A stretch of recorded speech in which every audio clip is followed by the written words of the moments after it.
நம்முடைய சங்கர் அவர்கள் நன்றி உரையாற்றுகிற போது 30 வருஷத்துக்கு முன்னாடி என்னுடைய திருமணத்திற்கு அழைத்த நேரத்தில்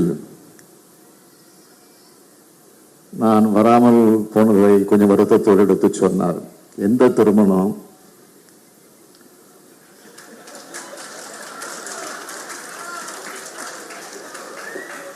எந்த திருமணத்துக்கு அழைத்தார்? அந்த சந்தேகம் எனக்கு ஏற்பட்டுச்சு.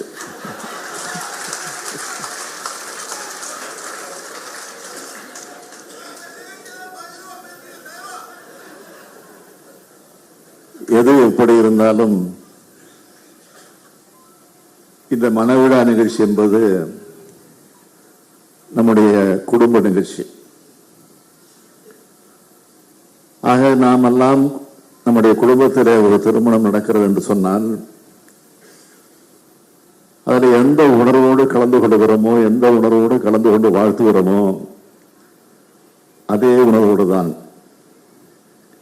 இந்த விழாவில நான் மட்டுமல்ல, மேடையில் இருக்கக்கூடியவர் மட்டுமல்ல, நீங்களும் இங்கே வருகை தந்து மணமக்களை வாழ்த்தி கொண்டிருக்கிறீர்கள், வாழ்த்தி கொண்டிருக்கிறோம். இதை KP சங்கர் இல்ல திருமண விழான்னு சொல்றதை விட மறைந்த கழக செயல் வீரர் KPP சாமி இல்ல திருமண விழான்னு சொல்லலாம். ஏன், எமர்ஜென்சி எதிர்கொண்ட மீசை பரசுராமன் அவருடைய இல்ல திருமணம் கூட சொல்லலாம். இன்னைக்கு அவருடைய முகம் என்னுடைய மனதில் ஆழமா பதிந்திருக்கு. அப்படி கம்பீரமா இந்த திருவொற்றியூர் பகுதியில் ஏதோ மீனவர் சமுதாயத்திற்கு மட்டும் இல்ல, ஒட்டுமொத்த இந்த திருவொற்றியூரில் இருக்கக்கூடிய மக்களுக்கு ஒரு பாதுகாவல் அரணாக இருந்தவர் நம்முடைய பரசுராமன் அவர்கள். எனவே அவருடைய குடும்பத்தில் நடைபெறக்கூடிய இந்த திருமணம் இப்படி வாழையடி வாழையா தலைமுறை தலைமுறையா எத்தனை சோதனை வந்தாலும், எத்தனை கொடுமைகள் வந்தாலும், எவ்வளவு அநியாயங்கள் அட்டுழியங்கள் வந்தாலும் அதையெல்லாம் எதிர்த்து போராடி இந்த திருவொற்றியூர் பகுதியிலே கழகம் வளர்வதற்கு பாடுபட்ட ஒரு உன்னதமான தியாகம், நாம் ஒரு தியாகியாக வலம் வந்தவர் தான் நம்முடைய பரசுராமன் அவர்கள். அந்த குடும்பத்தில் நடைபெறக்கூடிய விழா இது. கிட்டத்தட்ட 60 ஆண்டு காலமாக பரசுராமன் அவர்களுடைய குடும்பத்தை சேர்ந்தவங்க உள்ளாட்சி மன்ற பிரதிநிதிகளாக மக்களால் தொடர்ந்து தேர்ந்தெடுக்கப்பட்டு வராங்க.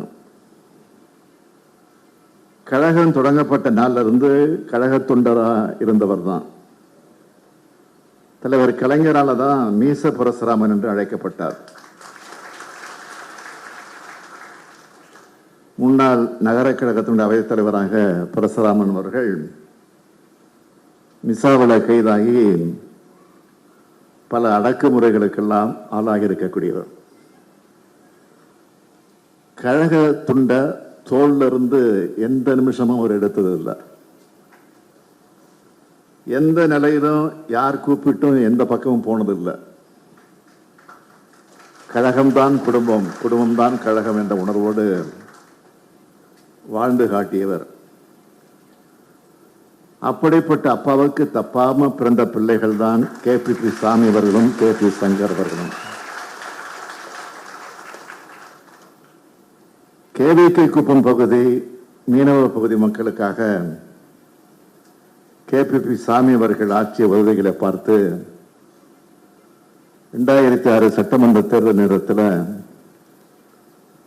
திருவொற்றியூர் தொகுதியில் அவருக்கு தலைவர் கலைஞர் அவர்கள் சட்டமன்ற உறுப்பினராக வேட்பாளராக நிற்பதற்கு வாய்ப்பு தந்தார்கள்.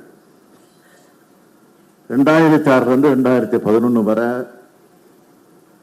கழக ஆட்சியில சட்டமன்ற உறுப்பினராக மட்டுமல்ல, மீனவத்துறையினுடைய அமைச்சராகவும் இருந்து பொறுப்பேற்று பணியாற்றியிருக்கிறார்.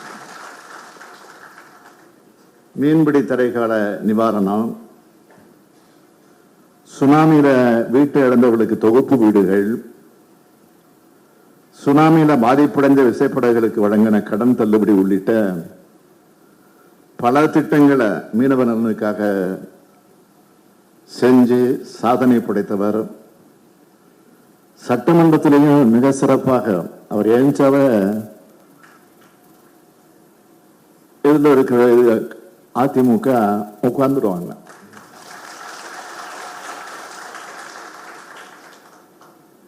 ஏன்னா மனசுல பட்டதை அப்படியே பட்டுன்னு சொல்லக்கூடியவர், இதை பற்றி தயங்க மாட்டார். பக்கத்தில் இருக்கிற நாங்க தான் கொஞ்சம் பொறுமையா பேசுங்கன்னு சொல்லுவோம். அந்த அளவிற்கு எல்லோருடைய கவனத்தை ஈர்த்தவர் நம்முடைய மறைந்த சாமி அவர்கள். மீனவ சமுதாய மக்களுக்கு மட்டுமில்லாமல் தன்னை தேர்ந்தெடுத்த திருவொற்றியூர் தொகுதி மக்களுக்கும் பல நல்ல திட்டங்களை எல்லாம் கொண்டு வந்தவர்.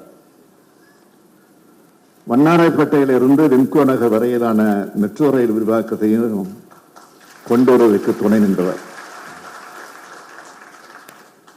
2011 ஆட்சி மாற்றம் நடந்துச்சு. அன்றைய ஆட்சி அதிமுக ஆட்சியாளர்களால் பல இன்னல்களுக்கெல்லாம் ஆளாகி பல பொய் வழக்குகளை எல்லாம் சந்திச்சு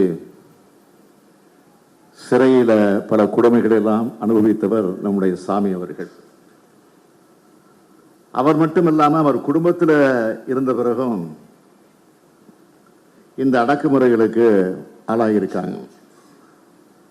மனைவி மகனை இழந்து உடல்நிலையும் இதனால் அவருக்கு பாதிக்கப்பட்டுச்சு. அப்படி பாதிக்கப்பட்ட நேரத்தில் கூட இந்த பகுதிக்கு உற்ற துணையாக இருந்து கழக பணியாற்றினவர் தான் நம்முடைய KP சாமி அவர்கள். இன்றைக்கு அவர் விட்டு சென்றிருக்கக்கூடிய இந்த பணிகளை எல்லாம்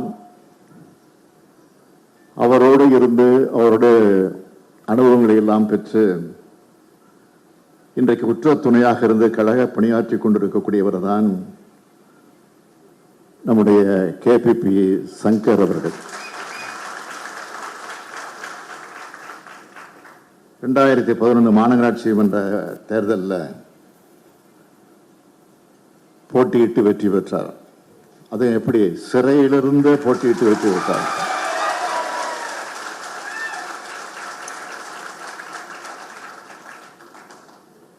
தந்தை அண்ணன் வழியில இவரும் பணியாற்றணும்னு சொல்லி 2021 தேர்தலில் திருவொற்றியூர் தொகுதியில் இவருக்கு வாய்ப்பு கொடுத்தேன். அதன்படி மக்கள் எப்பவும் அணுகக்கூடிய பிரதிநிதியாக இருந்து சிறப்பாக பணியாற்றி கொண்டிருக்கக்கூடியவர் நம்முடைய சங்கர் அவர்கள்.